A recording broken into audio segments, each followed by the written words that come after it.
Hey guys, welcome back to the shop. Today we're going to build a Zulu style spear. I believe the word in Zulu is something like Iklwa or something like that. I'm sure I'm not saying it right, but that's the name of this short spear in the Zulu culture, and it's used as a weapon of war, as it were.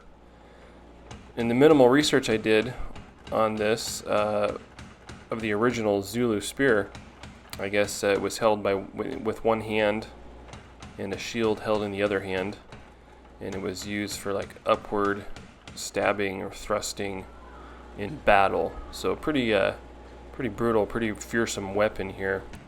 So a while ago I had a client request that I forge them a Zulu style spear. He'd seen one of the Forge and Fire episodes and wanted one similar to that, and so since I had never built a spear before in my life, of course I said, sure, I'll do it.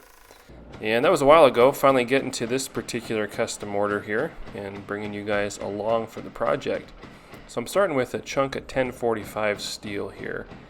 And the power hammer definitely makes this nice because I need to forge out a long wedge shape here, as well as this whole tang. So that's a lot of forging to do by hand if you were going to do it by hand, and definitely possible, but much less laborious with the power hammer. So I forged it down to about 3/8 thick, I believe, and now I'm going to go ahead and forge in the bevels.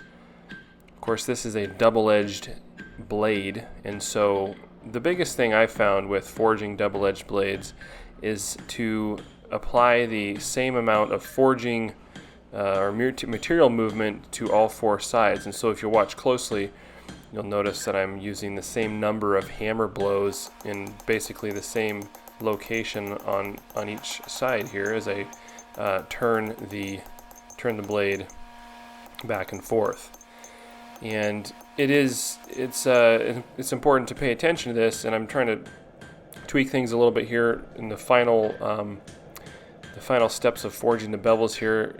Sometimes you'll get your one side will be forged more off center, or it'll be forged off center, and you have to go correct that. So your bevels have to be equal and even on all four sides, and so it is more of a challenge. But after you do it a few times, it's kind of fun. And I have forged some double-edged blades before, but never a spear. So this is a new one for me.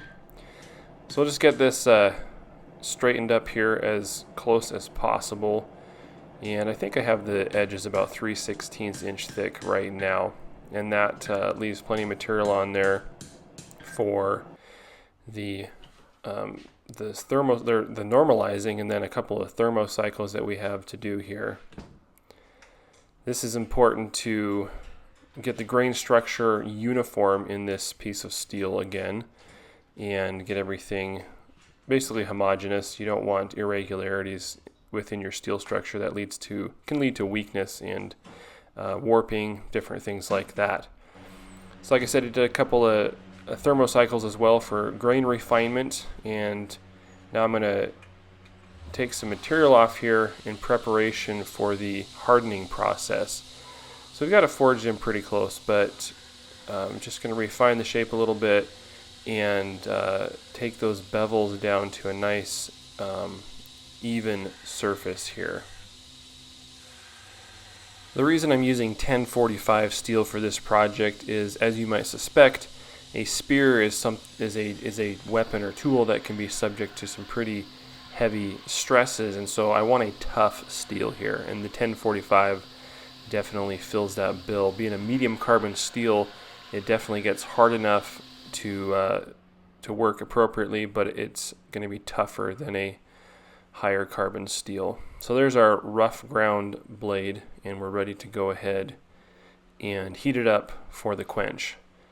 And unfortunately I forgot to turn my camera on as I was quenching it, but this is right after the quench here. So go ahead and just double check to make sure that it hardened like we want it to. Use a file here to see if it bites in or not, and it does not. One thing about the 1045 or your medium carbon steels is it does require a higher austenizing or hardening temperature.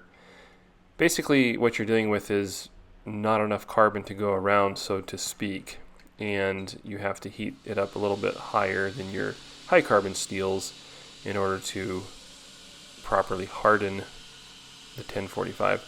But the fact that there's not enough carbon to go around, if you want to use that expression, is also what makes this a tougher steel. So we've got a good heat treated blade here now. It's been tempered, and we can go ahead and finish grind it.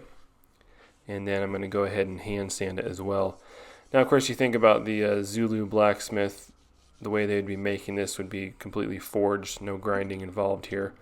But a little bit different here. So go ahead and put a acid etch finish on this blade.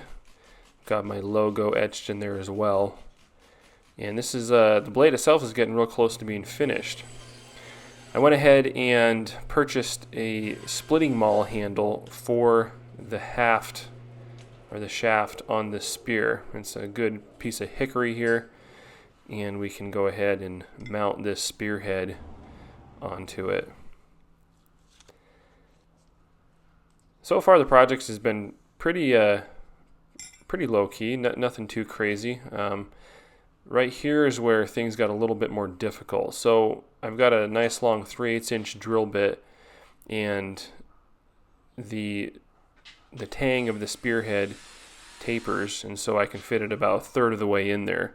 But what you see going on here is I don't have my drill bit perfectly straight, and as I'm checking it, it moves down, and so I think, like, at the time I thought it was pretty straight, but it's not really as straight as it should have been, and that caused me a little bit of problems here in a few minutes.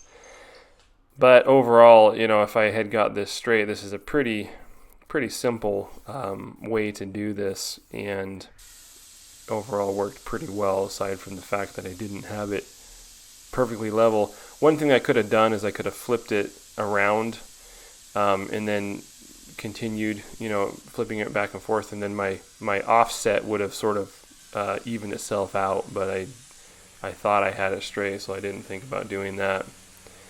So I've got a hole the appropriate length in there, and I'm going to go ahead and burn the tang in the rest of the way and try to tweak that hole a little bit to mount this thing up there.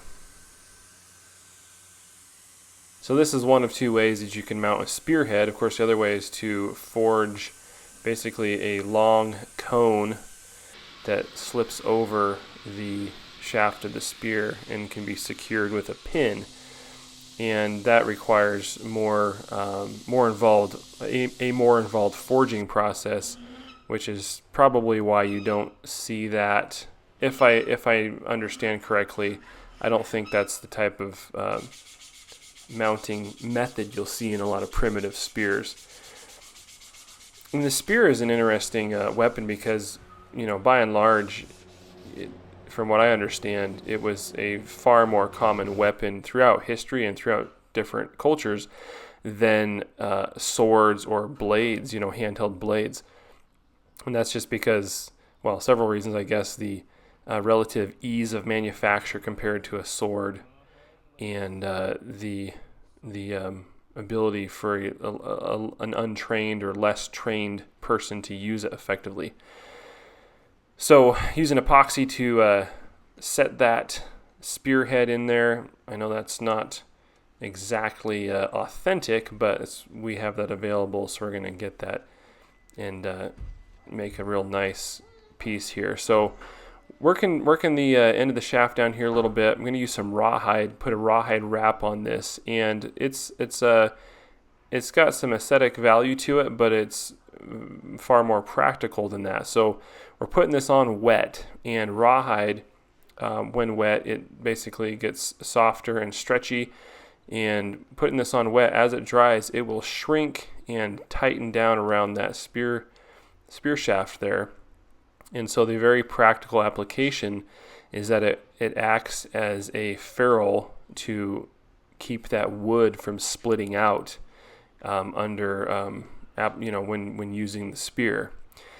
And you know, I used epoxy on this, but if there wasn't epoxy available, one thing you could do is put 1 or 2 slits down the end of the spear there, and then do this wrap real tight, and as it shrunk down, it would pinch that spear tang.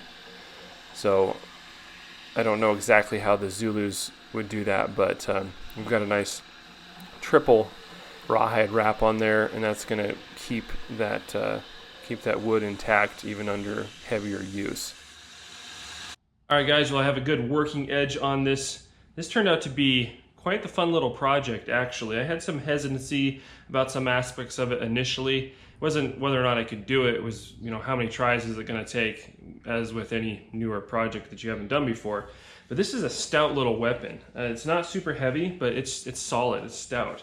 I would have no problem taking this on a hog hunt, which I've never done before, but I still would have no problem doing that. Or whatever, you know, whatever sort of zombie apocalyptic type applications you might need this for. It is ready to rock and roll. Hey, appreciate you guys watching. If you have enjoyed this video and you like what you see on the channel here, don't forget to hit like, hit subscribe, leave a comment, and don't forget that notifications bell as well. As always, appreciate you guys watching, and I'm going to show you some close-ups of this. I forgot to say that. But thanks for watching, and we will see you on the next video.